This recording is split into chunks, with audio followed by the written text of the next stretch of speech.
Hi friends, hello అందరికీ నమస్కారం. ఈరోజు మన వీడియోలో ఇడ్లీలో రకరకాలుగా ఎలా చేసుకోవచ్చు, అట్లానే టమాటా పప్పు చాలా సింపుల్గా ఎలా చేసుకోవచ్చో చూసేద్దాం రండి. మనము ఇడ్లీకి అయితే నేను ఫస్ట్ ఇందులో పెసర్లు వేసాను ఫ్రెండ్స్. మనం ఇడ్లీ పిండి మామూలుగా పట్టుకుంటాం కదా, ఇడ్లీ ప్లస్ ఇడ్లీ రవ్వ తోటి పట్టేసుకున్న తర్వాత మనం ఫస్ట్ ఒకరోజు నైట్ నానేసుకోవాలి. మనం ఏం వేసుకుంటామో అవి మనం నానేసుకోవాలి. నేనైతే పెసర్లు నానేసుకున్నాను. నైట్ నానేసుకొని పెసర్లు మనం ఇడ్లీ పెట్టేటప్పుడు కొద్దిగా అవి వాటర్ అంతా వంపేసి మనం ఇడ్లీలో ఆ పెసర్లు వేసుకోవాలి. మనకి ఎంత కావాలి అంటే మనం క్వాంటిటీ చూసుకోవాలి, ఎంత అయితే సరిపోతుంది అని. కొంతమంది ఎక్కువ వేసుకుంటారు, కొంతమంది తక్కువ వేసుకుంటారు.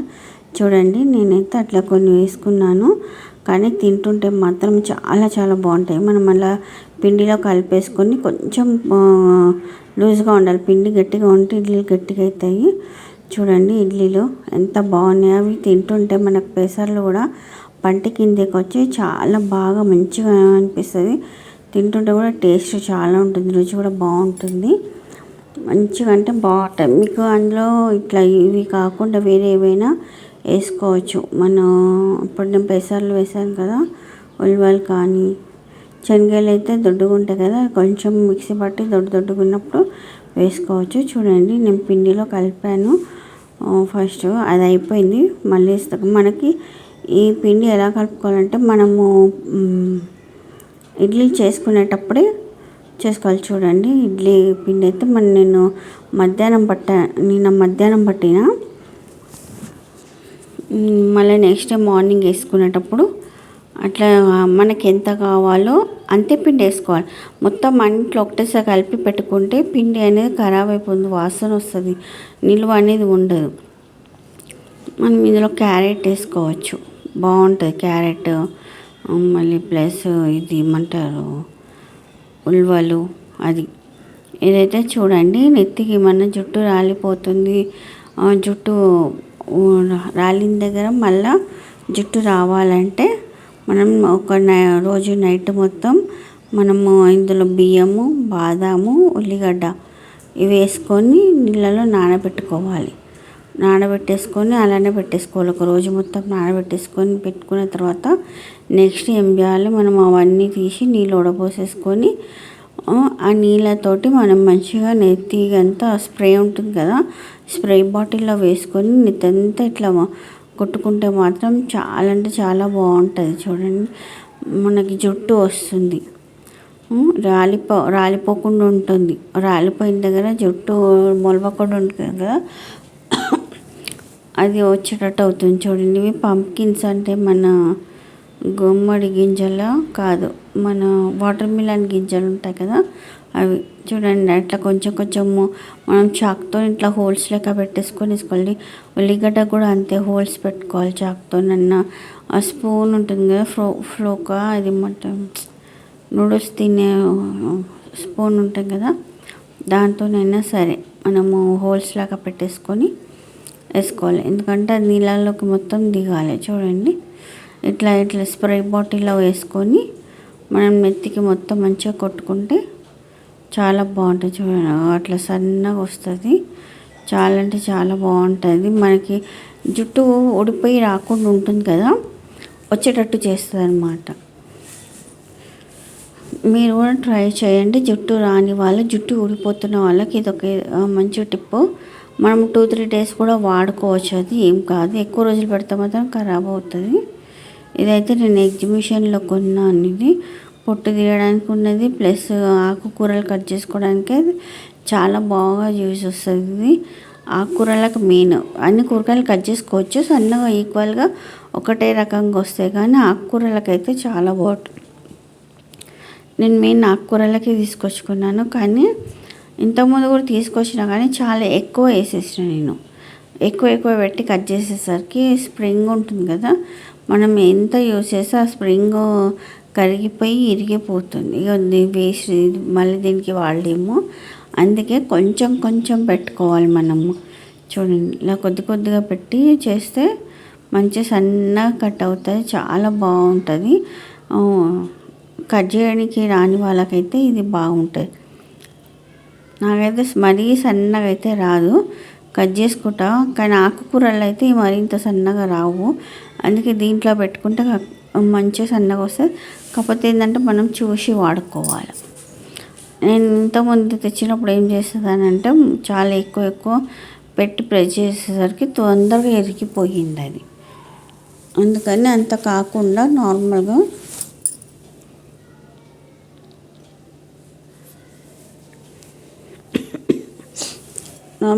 మనం కొంచెం పెట్టుకుంటే చూడండి చాలా సన్నగా బాగా వచ్చింది. బెండకాయ అయినా దొండకాయ అయినా ఉల్లిగడ్డ కూడా కట్ చేసుకోవచ్చు, మనం ఆఫ్ చేసేసి సన్నగా కట్ చేసుకోవచ్చు, చాలా బాగుంటుంది.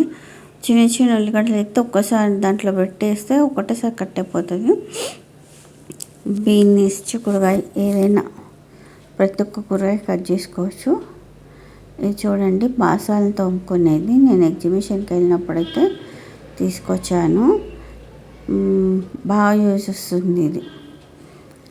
ఒక దాంట్లో లిక్విడ్, ఒక దాంట్లో ఇది పీచు అట్లా పెడితే నేను సబ్బు తెచ్చుకునేదాన్ని, సబ్బు అది పెట్టుకునేది అనమాట. అయితే ఇప్పుడు ఇది తీసుకొచ్చాను కదా చూడండి, అన్ని కలర్లు దీనిపైన ఉన్నాయి కానీ మనకు వచ్చేది మాత్రం ఒకటే ఒక కలర్, వైట్ కలర్ ఒక్కటే వస్తుంది, అంతకుమించి వేరే కలర్ రాదు. ఇదైతే మంచిగా పప్పు అవి ఏదైనా ఎగ్స్కి చాలా బాగా చేస్తుంది. ఇది ఏంటంటే ఏదైనా స్మాష్ చేసుకోవడానికి బాగుంటుంది ఇది కూడా. కాకపోతే వీటన్నిటికి కూడా మనం చెక్కది పప్పు గుత్తి ఉంటుంది కదా, ఇది తీసుకుంటే చాలా బాగుంటుంది. ఇదే ఆరోగ్యానికి మంచి, మన పూర్వం నుంచి వాడుతుందంటే ఇది అన్నమాట. ఈ పప్పు గుత్తితోనే వాడతారు.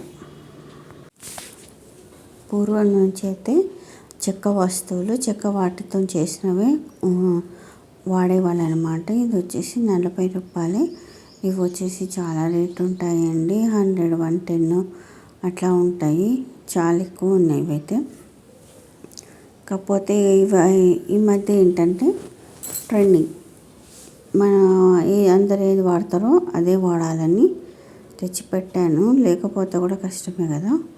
చూడండి పైన అయితే పీచు, ఇది దీంతోనే వచ్చింది, ఇది ఉంది. నేను మార్నింగ్ పెట్టాను ఇది. చూడండి కానీ లిక్విడ్ వేస్తే బాగుంటుంది ఇందులో. నేను సబ్బు వేసి సబ్బు నీళ్ళు పోసాను, నా దగ్గర సబ్బులే ఉన్నాయి, లిక్విడ్ లేదు కాబట్టి ఇది వేసి పెట్టిన. కానీ ఇంకా నెక్స్ట్ లిక్విడ్ తీసుకొస్తా నేనైతే. చాలా బాగా యూజ్ వస్తుంది ఇది. ఎన్ని రోజులు లిక్విడ్ తెచ్చినప్పుడు ఏమైందంటే అది గిన్నెలో పోసి మళ్ళీ కొంచెం వాడితే అది సరిగ్గా వచ్చేది కాదు, నీళ్ళు ఎక్కువ తక్కువ అయ్యేది. ఇప్పుడైతే కరెక్ట్గా వస్తుంది, అందుకని లిక్విడ్ తెచ్చుకొని పెట్టుకుంటాను. ఇంకోటి కూడా ఉంది, హ్యాండ్ వాష్ ప్లస్ బాసాలు తోముకునే లిక్విడ్, రెండింటికి కూడా ఉంది. ఒకటే దాంట్లో 2 వచ్చాయి, సగం అది సగం ఇది బాగుంది. అది తీసుకున్నామని ఒకటే పీస్ ఉంది, కొంచెం హోల్ లెక్క పడింది. మళ్ళీ తీసుకున్న తర్వాత ఖరాబ్ అయిపోతుంది ఎందుకనేసి ఇంకా తీసుకోలేదు. అది వచ్చేసి ఎగ్జిబిషన్లో ఒక దగ్గర నేను కొన్నది 120 పడింది, సేమ్ పీస్ సేమ్ ఇట్లానే ఉంది. ఇంకో దగ్గర అయితే మాత్రము 250 అన్నాడు. అతను అన్నాడు కూడా మేము కాబట్టి ఇట్లా ఇస్తున్నాం, వేరే షాప్ అయితే ఎక్కువ రేటు ఉంటుంది అని. నిజమే అనిపించింది. చూడండి కొత్తిమీర అయితే ఇట్లా కట్ చేసేసుకొని నేను బాక్స్లో వేసుకొని పెట్టుకున్నాను. మనకి ఎన్ని రోజులైనా కానీ బాగుంటుంది, ఫ్రిడ్జ్లో వేసి పెట్టుకుంటే. ఇంత సన్నగా మంచిగా ఉంది, అది అప్పటికప్పుడన్నా కట్ చేయలేము, ఎందుకంటే వంట చేసినప్పుడు తొందరగా అంటే అవ్వదు, మళ్ళీ కడిగి పెట్టుకోవాలి, కట్ చేసుకోవాలి అంటే కష్టం కదా. అందుకని మనం కడిగేసుకొని వేసేసుకుంటే అయిపోతే కట్ చేసి పెట్టుకుంటే. ఇది చూడండి కత్తెర సాన పట్టుకునేది, చాకులైనా కానీ కత్తెరలైనా కానీ సాన పట్టుకునేదంట. సరే ఒకసారి అయితే తీసుకొని చూద్దాం అనేసి తీసుకున్నాను. ఇది వచ్చేసి ఎంతో 150 రూపీస్ అనుకుంటా, 50 55 పడింది. తీసుకున్నాను, షాప్ చేసి చూశాను, ఒకటైతే ఓకే బాగానే కట్ అయింది. ఇంకా చాలా చేస్తే మాత్రం అవుతుండొచ్చు, నేను కొంచెం సేపు చేసిన కానీ బాగానే కట్ అయింది. చూడండి చూపిస్తాను, మన చాకు అయితే సానబట్టి చూపిస్తాను. ఇక ఊరికే బయట వెళ్ళి మనము సానబట్టించుకోలేము ఏవైనా కానీ, ఇలాంటి పదునైనవి తీసుకొని వెళ్ళాలన్నా కష్టమే. ఇంటి ముందుకు వచ్చినప్పుడు చేయించుకోవచ్చు, కానీ ఆ ఇంటి ముందుకు మనకు అవసరం ఉన్నప్పుడైతే రారు కదా వాళ్ళు. నేను ఈ చాకునైతే పదును పెడుతున్నాను, కట్ అవుతుందా లేదా చూద్దామని అయితే కొంచెం సేపు అయితే సానబట్టిన. ఎందుకంటే చిన్నది కదా, వస్తుందో లేదో మనం ఇంట్లో చేసుకోవడానికి బాగుంటుందని తీసుకొచ్చాను. ఇంటి ముందుకు వచ్చినప్పుడు నేను బయటికి వెళ్ళి చూసేసరికి వెళ్ళిపోతాడు. చూడండి, కొద్దిగా షార్ప్ అయితే నేను పట్టింది కొంచెం సేపే కదా అయింది. కట్ అవుతుందో లేదో చూద్దాం అనేసి కట్ చేస్తున్నాను. కాకపోతే మనం నిమ్మకాయ అంటే కొంచెం గట్టిగానే ఉంటుంది కదా, ఫోల్డ్ చేసి కట్ చేస్తున్నాను. అవుతుందా లేదా అని. అయ్యింది, ఓకే అనిపించింది. ఎందుకంటే మనకి ఇంట్లో ఎప్పుడైనా ఎప్పుడు కావాలంటే అప్పుడు మనం సాన పట్టుకోవడానికి అయితే చాలా బాగుంటుంది అనేసి ఇదైతే ఒకటి తీసుకున్నాను. కానీ బాగా పనిచేస్తుంది. నెక్స్ట్ ఉలవలు తీసుకున్నాను. నేను చెప్పాను కదా, మనం ఇడ్లీలో పెసర్లు వేసాం కదా, ఆ పెసర్లు నేను నెక్స్ట్ ఏం చేస్తానంటే బొబ్బర్లు వేస్తాను. పిండి కొంచెం తీసి పెట్టుకున్నాను కదా, బొబ్బర్లు అయితే వేసుకుందామనేసి మంచిగా కడిగి నానబెట్టుకుందాం అనేసి తీసుకున్నాను కొన్ని. ఇవి మొత్తం అయితే వేయను, కొన్ని నైట్ అంతా నానితే కదా, మార్నింగ్ కొన్ని బట్టలు వేసి 3 వేస్తే మొలకలు వస్తాయి కదా, ఆ మొలకలు వచ్చినప్పుడు పచ్చి అట్లనే తింటాము. కొన్ని అయితే ఇడ్లీలో వేస్తాను. నానినప్పుడు మనం ఇంకా ఉడకబెట్టేదంతా ఏం చేయకుండా డైరెక్ట్ మంచిగా కడిగేసుకొని నానిన తర్వాత తీసి మనం జల్లెట్లో వేసేసుకొని మనం ఇడ్లీ పిండిలో వేసుకొని ఇడ్లీ చేసుకుంటే మాత్రం చాలా సూపర్గా వస్తాయి. మనకు హెల్త్ కూడా చాలా మంచిది. ఎందుకంటే ఉలవలు, పెసర్లు, బొబ్బర్లు ఉంటాయి, బొబ్బర్లు కూడా వేసుకోవచ్చు. ఇవి వేసుకొని తింటే ఏంటంటే తినని వాళ్ళు కూడా అందులో కలిపి పెడితే తింటారు కదా, హెల్త్కి చాలా మంచిది అట్లా తింటే. క్యారెట్ వేసుకోవచ్చు, బీట్రూట్ వేసుకోవచ్చు, మనం ఇడ్లీలో తురుముకొని బాగుంటుంది. కీర కూడా సన్నగా తురుముకొని వేసుకుంటే బాగుంటుంది. నేనైతే ఇప్పుడు పెసరపప్పు అయితే వేస్తున్నాను. పప్పు చూడండి, అందరూ వండుకుంటారు కాబట్టి నేను వండే విధం అయితే నేను చూపిస్తున్నాను, నేను చెప్తున్నాను ఇక్కడ. చూడండి, నేను జీలకర్ర ఎల్లిపాయ ఒకటేసారి దంచి పెట్టుకుంటాను. నేను మిక్సీ పట్టి పెట్టుకుంటాను. ఎందుకంటే మనకి కావాలన్నప్పుడు ఎల్లిగడ్డ దొరకదు. ఎల్లిగడ్డ ఉన్నప్పుడు ఏంటంటే మనకు ఖరాబ్ అవుతాయి, చాలా రోజులు పెట్టుకోలేము నిల్వ. ఇట్లా జీలకర్ర ఎల్లిపాయ చేసుకుంటే దేనికంటే దానికి మనం చేసే దబదబ వంటకు పొద్దున పూట చేసేదానికి ఇది బాగా యూజ్ వస్తుంది అనేసి నేను అట్లా పట్టి పెట్టుకుంటాను. పప్పుల్లోకి వాడతాం కదా, అల్లం ఎల్లిగడ్డ చేసుకున్నప్పుడు జీలకర్ర ఎల్లిపాయ కూడా చేసి పెట్టుకుంటాను. అందులోనే పప్పులో అయితే కారం వేసేసాను, కారం ఉప్పు వేసుకున్నాను. మీరు చింతపండు పులుపు తింటానంటే ఉప్పు వేసుకోవచ్చు, అది చింతపండు వేసుకోవచ్చు, లేదు అంటే స్కిప్ చేసుకోవచ్చు. ఇప్పుడు టమాటాలు మావి ఇవి వచ్చాయి కదా, ఈ టమాటాలు అయితే చెట్టు మీదవండి, మా ఇంట్లో చెట్టు వచ్చింది, టమాటా చెట్టు, దానికైతే వచ్చినాయి, ఇవన్నీ దానికి వచ్చినాయి అనమాట. ఒక రోజుకైతే సరిపోతుంది అనేసి, ఇంకా కూరగాయలు ఏం లేకపోతే ఏం చేయాలనుకుంటే చెట్టుకు అయితే టమాటాలు వచ్చినాయి. అవి ఒక్కోసారి చిన్న టమాటాలు వస్తాయి, ఒక్కోసారి పెద్దగా వస్తాయి టమాటాలు. ఒకటే చెట్టుకి ఇన్ని రకాలు వస్తాయి అన్నమాట. అయితే తెంపి నేనైతే కట్ చేసి పెట్టుకున్నాను. దీంట్లోకి మనం ఒక ఉల్లిగడ్డ కూడా వేసుకోవచ్చు. పప్పు అన్నీ వేసుకున్నాం కదా, మనము జీలకర్ర ఎల్లిగడ్డ వేసుకున్నాము దంచింది, టమాటాలు, కొత్తిమీర చూసారు కదా సన్నగా బాగా వచ్చింది. ఇట్లా మనకు తొందరగా కావాలంటే ఇట్లా కట్ చేసి పెట్టుకుంటే మనం కడిగి వేసేసుకుంటే తొందరగా అయిపోతుంది. కట్ చేసి పెట్టుకున్నాను, టమాటా వేసాను. మీరు ఇప్పుడే వేసుకుంటే చింతపండు వేసుకోవచ్చు, లేదంటే పప్పు ఉడికిన తర్వాత దించిన తర్వాత చింతపండు వేసుకోవచ్చు, లేకపోతే చింతపండు రసం ఉంటుంది కదా అదైనా వేసుకోవచ్చు.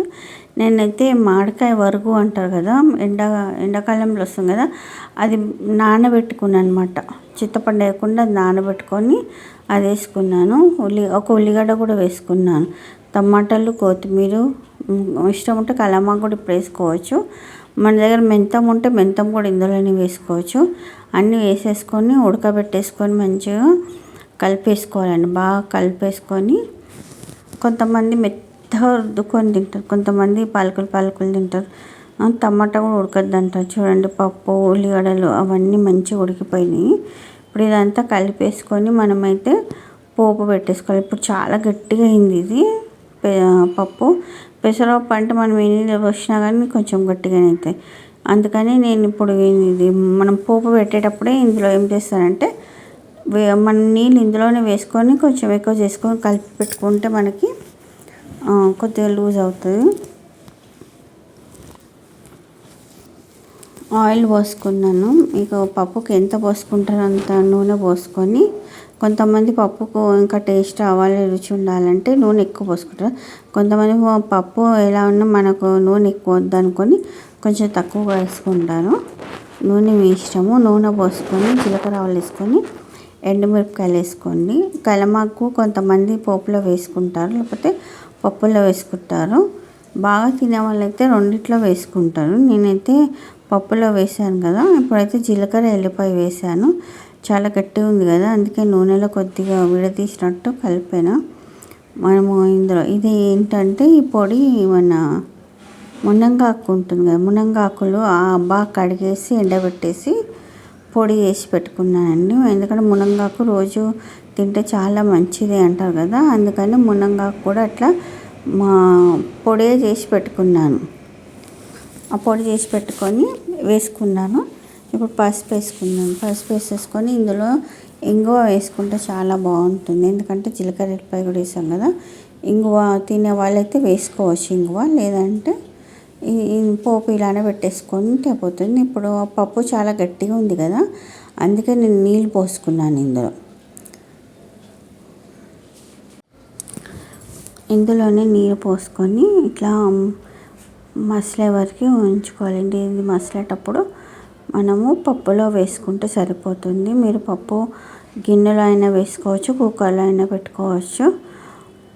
పెట్టుకొని ఇది బాగా మసలేటప్పుడు ఏం చేయాలి, వేడిది మనం ఇందులో వేయాలి. నీళ్ళు మసలేటప్పుడే పోసుకోవాలన్నమాట. పప్పు ఒకవేళ లూజ్ ఉంటే డైరెక్ట్ పప్పే వేసుకోవచ్చు మనము. ఎందుకంటే పప్పు చాలా గట్టిగా ఉంది కదా, చల్లని నీళ్ళు పోస్తే పప్పు టేస్ట్ అనేది పోతుంది, సప్పగా అయిపోతుంది, టేస్ట్ కూడా అంత ఉండదు. అందుకని మనము ఒకవేళ పోపులో నీళ్ళు పోయడం మర్చిపోయినా కానీ వేడి నీళ్ళు మరగబెట్టుకొని వేడి నీళ్ళైనా వేసుకోవచ్చు లూజ్గా ఉండాలంటే. చూడండి, పప్పు అయితే ఇప్పుడు రెడీ అయిపోయింది. మనం పసుపు వేయలేదు.